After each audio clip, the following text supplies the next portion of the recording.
We're gonna move on now to a lick from Noah Kellman himself. This is from his PDF 20 Modern Bebop Exercises. And again, it looks like Noah might have linked to where you can find these full PDFs, jazzpianoconcepts.com/store. You can definitely check out the full packet here. And he has everything in every key, which is super cool.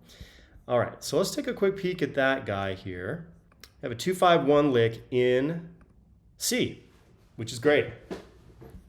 Let's not make things too complex. So just looking at it, right, I can see there's like running eighth notes, which is such an important bebop element. How do we run over the changes? It's more flowing kind of lines rather than maybe these double stop lick fragments that we were looking at previously. Okay, so let's take a listen to the lick. I'm actually gonna put some shell voicings in the left hand. Noah has some really nice, beautiful rootless voicings. Just so we can kind of get grounded in our tonality, I'm gonna play shell voicings in the left hand instead. I'm gonna play this pretty slow. He has it pretty up tempo as well, marked at 240, which is pretty burning and very cool. And I'm gonna play a little slower so we can digest this. And then we'll talk about some of the elements that I look for when trying to understand a full form measures essentially of eighth notes and how we might pick apart the cohesion and what makes this really work. Okay, so here's the lick.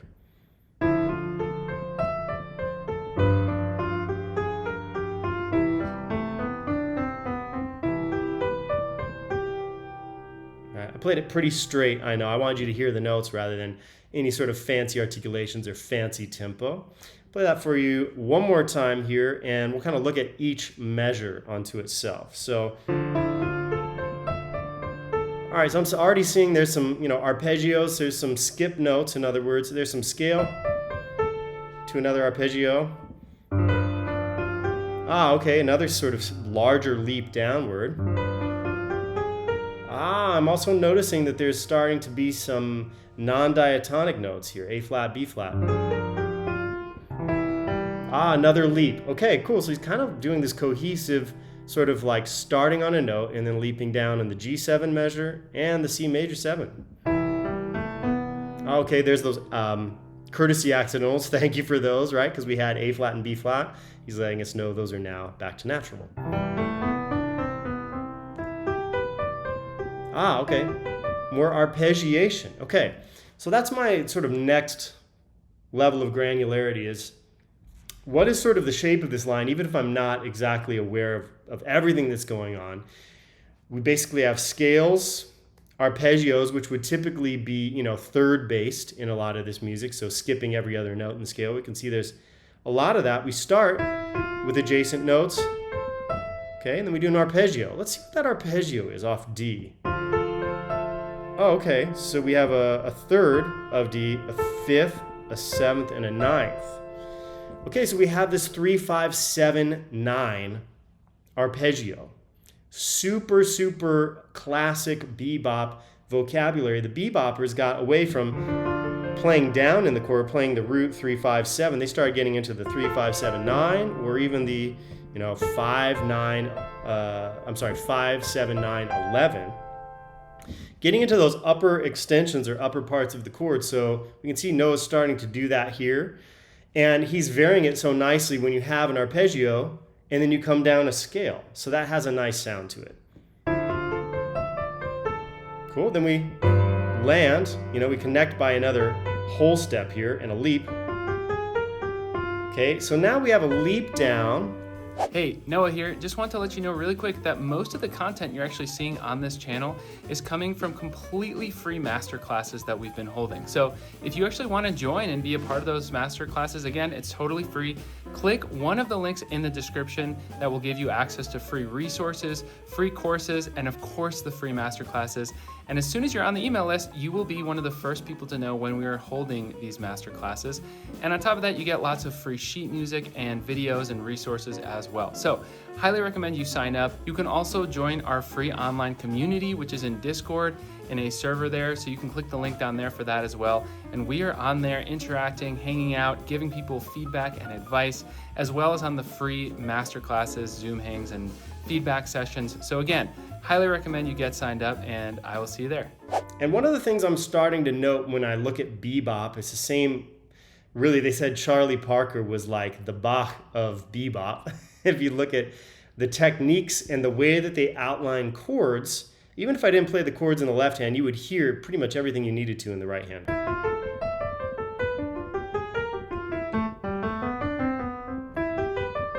You hear everything that you need in the right hand outlined. So then I start to ask myself, okay, there's some scales, there's some arpeggios. Let's start looking at like the first beat of every measure. There's usually a strong chord tone to start us out. So on D, he gives us the ninth, which is right next to the third. You could call that the 2. I'm going to call it the 9 because we're going to do a 3, 5, 7, 9 arpeggio. Okay, so typically the 3rd and the 7th are the most strong parts of the chord where we might start our line. And I like that Noah subverts it a little bit. He starts us on the 9, right? If I started this line right on the 3rd, it would sound a little bit more predictable. So having that little bit of an offset, not starting immediately on the 3rd, but the 8th note after. So again, if I started right on the 3rd, another 3rd, B on the G7, that's a 3rd, right? And then we go through that line, a 3rd here. Okay, and then a 3rd again. Okay, so he's giving us thirds, very, very important note to know how to start from. He's delaying that on the first chord, which is really cool. Okay, so we have this 3, 5, 7, 9 arpeggio. I'm always trying to see music in larger and larger pieces here. So looking again here at the 3, 5, 7, 9, we have the 3, 5, 7, 9 in the first measure. And then again, on the last measure here, we have E, G, B, D. And we end on a root.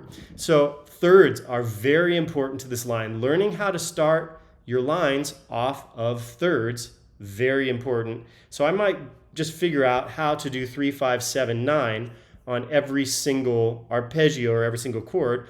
Just, again, taking the philosophy of what he's doing and making a little bit of an exercise. So I'm going to play a shell voicing here. 3, 5, 7, 9. G7, 3, 5, 7, 9. C major 7, 3, 5, 7, 9. Okay, great. So we know how to kind of copy that philosophy. If I did something that formulaic, it might not be very interesting. You can see Noah's giving us that arpeggio, but then connecting with scales. So I might ask myself, I can play each arpeggio, and could I connect into the next 3, 5, 7, 9 with some scales, kind of like what Noah did?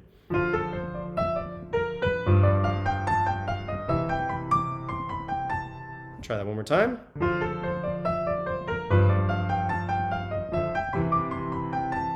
Right? Trying to do those 3, 5, 7, 9s. And then in between, I might, use some parts of the C major scale, maybe using a chromatic note to get me up to my next 3, 5, 7, 9. Already, this lick is inspiring me, and there's a lot that I can learn just from how to, emphasize really arpeggiations.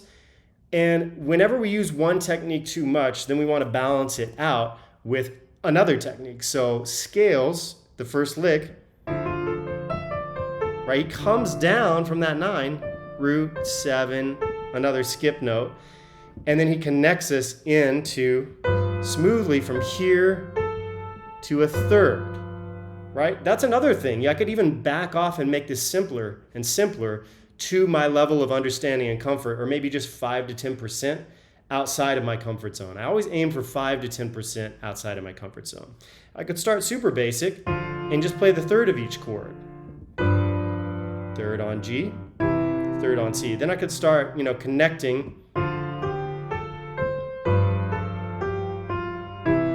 Again, always trying to stick the landing on the first beat of each measure. 1, 2, 3, 4, 3rd, 2, 3, 4, 3rd, right?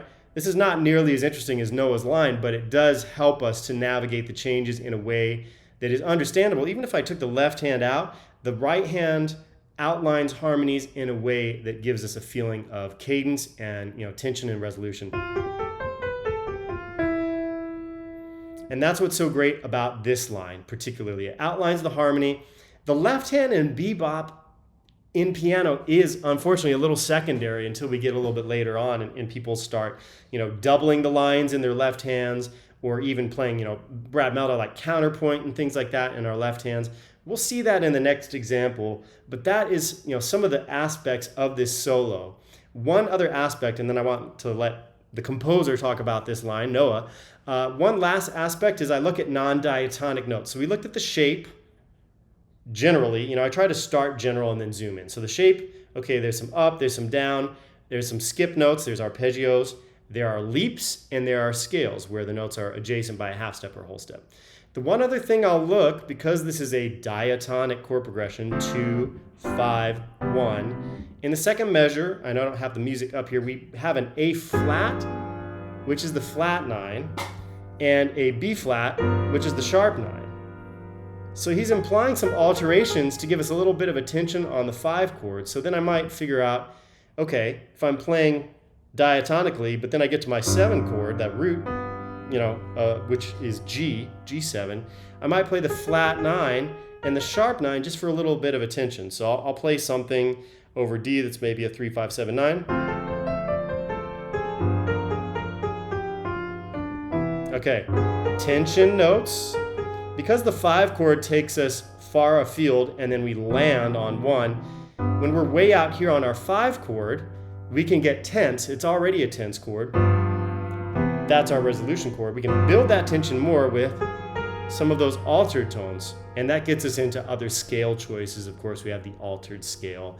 Without getting too heavily down that road, I'm just looking at how can I add in a little bit more spice on the dominant chord. There's all these alterations, sharp 5, flat 9, sharp 9, that we can add to our 5 chord to give it a little bit more tension before we resolve into it. So with that, I'd like to hand it over to Noah and hear his take on this line.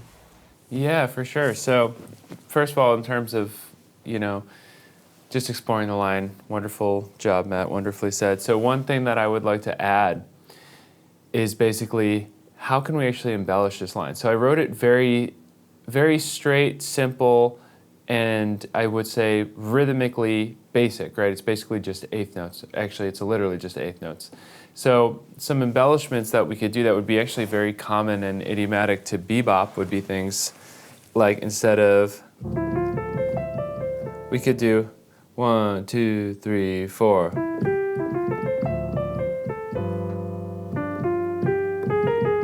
So the first one, 1, 2, 3, 4. So instead of just the straight eighth, we're doing, and that's just a very common embellishment of that exact lick, right? That exact arpeggiation.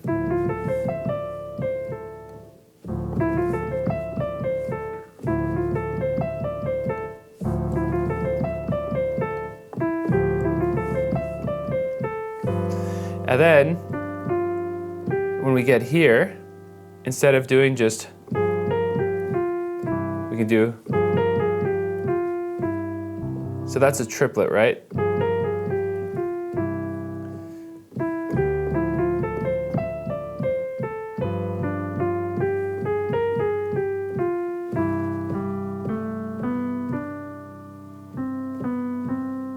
Let's see what else we can do. So there's a different variation. We're throwing in these little triplet embellishments, basically. And then there a little slide.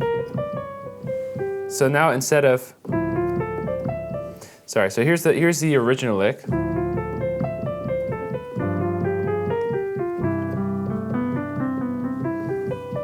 Do not copy that fingering, I just screwed that up. And here is the embellished version.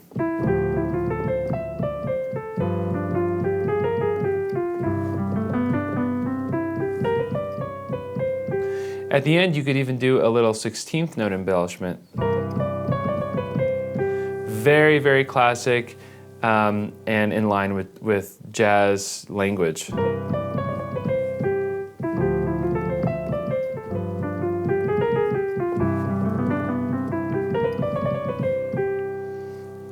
So that process we did was we just took these little triplet and 16th note embellishments, which you're going to find so much in Bebop, and we added them into the line. And of course, you know, some of the other lines in this series do have some of those embellishments, but this one is just keeping it really plain and simple. And it's kind of fun because now in this masterclass we get to look at how we can specifically actually add some of those embellishments and where they can fit in. So yeah, that's what I got. Beautifully stated. I'll send it back to Matt. From the composer himself here, which is always super cool and not always a luxury we have with transcriptions.